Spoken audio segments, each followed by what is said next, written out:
At 11:20 that night, a mother was screaming inside a Walmart, begging someone to call 911. Her daughter was gone, and the man who had been helping them had vanished with her. What police would later discover was that this wasn't a random encounter. The man had been watching them long before anyone noticed. He had a van waiting. He had a plan. I'm going to Walmart. We want you to come to Walmart. And worst of all, he had done something like this before. This is the case of Cherish Periwinkle, an 8-year-old girl taken from Walmart in Jacksonville, Florida. Cherish Periwinkle was 8 years old. She lived in Jacksonville, Florida, with her mother, Rain, and her younger sisters. Family described Cherish as affectionate, creative, and protective. This child was going through stuff in her life, and I know she was going through stuff because I could read and I could see things around her. She loved drawing, she loved helping, and she loved being the big sister. Life at home wasn't easy. Money was tight. Stability was fragile. Rain was doing her best to raise 3 children with limited resources and constant stress. Cherish also had a father, Billy, who lived far away. Their relationship involved custody disputes and tension. But none of that explains what happened next. Because Cherish wasn't taken because of family conflict. She was taken because someone saw an opportunity. And at the time, no one realized this would be the last normal day of her life. June 21st, 2013. Rain took her daughters out to do some inexpensive shopping. Dollar General. Nothing special, just basics. While inside the store, Rain felt something she couldn't explain. A man nearby was watching them, not casually, not briefly, closely. At the time, Rain thought she was being paranoid, but investigators would later confirm this was the exact moment he selected his target. The man approached Rain. White, older, grey hair, polite, friendly. He offered help. He said he could buy clothes for the girls using a gift card. Then he suggested something specific: Walmart. The offer sounded like relief. Clothes, shoes, help when money was tight. But there were warning signs. He said his wife would meet them. She never appeared. He described a car. It didn't show up. It began to rain. Rain had no transportation. Her phone wasn't working. Time passed. Pressure increased. Then he offered a solution. A ride. In his van. Rain hesitated. She almost said no. And if she had, this case would not exist. Predators don't force. They wait. They pressure quietly. Eventually, they got into the van, and they drove to Walmart. Once inside the store, Rain tried to stay calm. They looked at clothes, shoes, basic items. But something felt off. The man hovered, inserted himself, tried bonding with the children. At one point, he offered Cherish a pair of high heels. Rain said no immediately.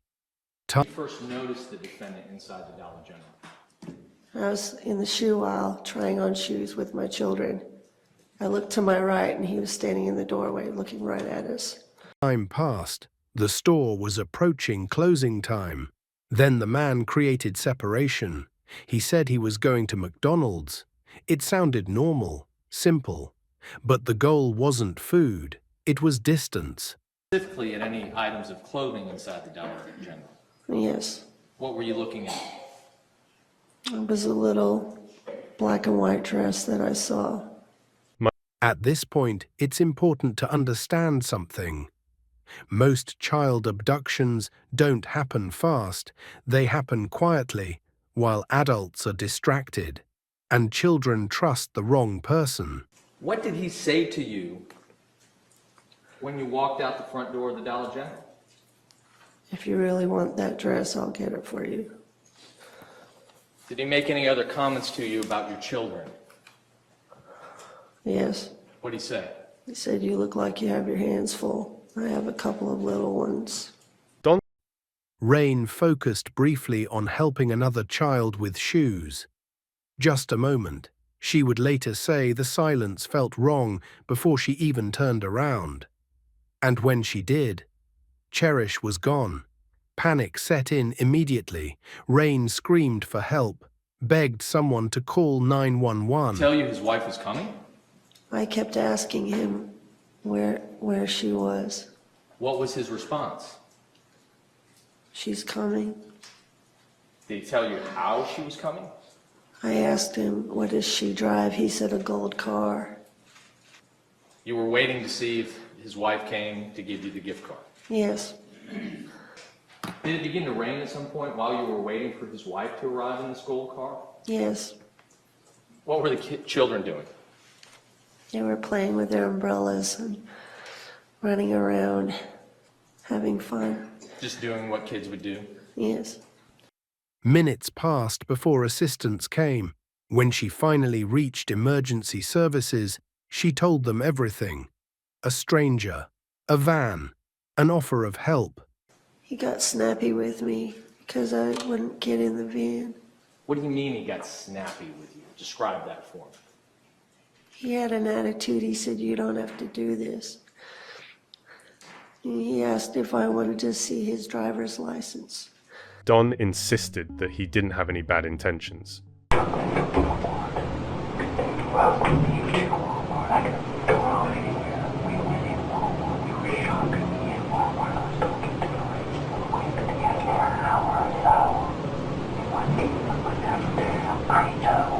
For hours, police didn't know where Cherish had gone. Then they reviewed the footage.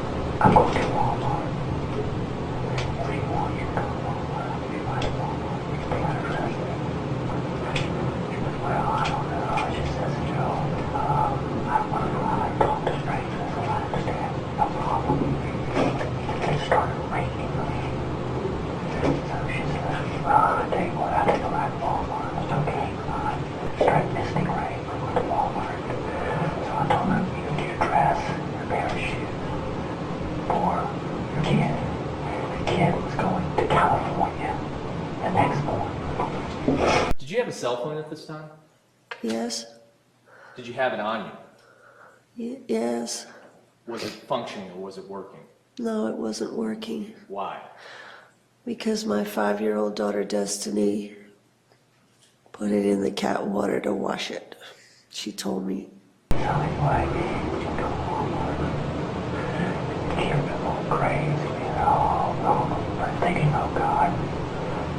I'm gonna get away from these people because now that I want to ride home.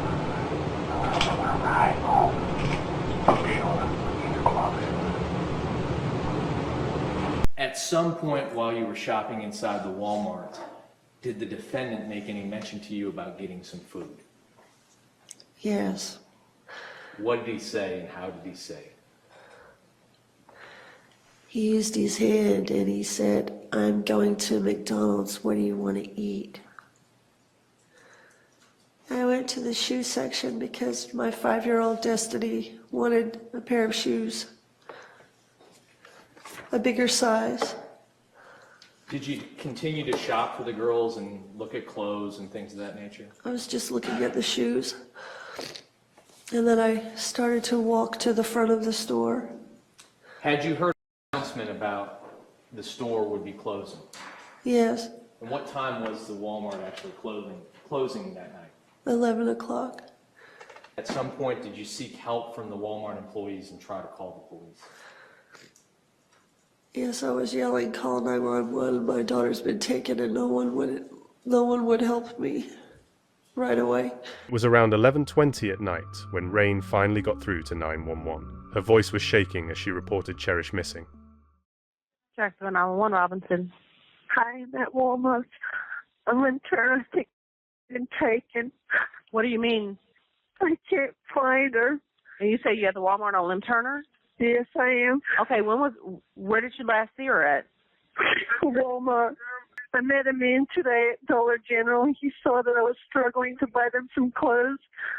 He drove us here to buy us some clothes, and the only reason I went with him because she said his wife was going to be here.